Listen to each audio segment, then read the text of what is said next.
இந்த அண்ணன் பேர் வந்து பூரணம், பழனி தாலுக்கால இருந்து வந்திருக்கிறாரு. என்னென்ன வேலை தெரியும்ண்ணே? சத்தமாக சொல்லுங்களேன். அதாவது தென்னந்தோப்பு இந்த மாதிரி வந்து சொட்டு நீர் சொட்டு நீர் பாசனம் இதெல்லாம் பார்த்துக்குவாரு. களை எடுப்பார் இல்லையா, களை எடுக்கிறது. அப்புறம் வந்து மாடு பால் கறக்கிறதுக்கு வராது, ஒரு 2 மாடுன்னா பால் கறப்பார். அப்புறம் இந்த அக்கா வேலை செய்வாங்களான்னு தெரியல,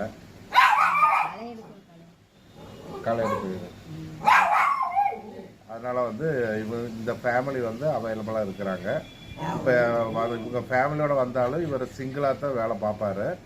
அந்த அக்காவும் வேலை பார்த்தானாக்கா அவங்களுக்கு சம்பளம் கொஞ்சம் கூட கிடைக்கும். இல்லாட்டி சிங்கிள் ஆள் அப்படின்னாக்கா பொதுவாக 600 கணக்கு, 18,000 சம்பளம். இப்போ இன்னொரு தோட்டத்தில் வேலை பார்க்குறாங்க, அதில் கணக்கை முடிச்சுட்டு வரேன்னு சொல்லியிருக்கிறாங்க.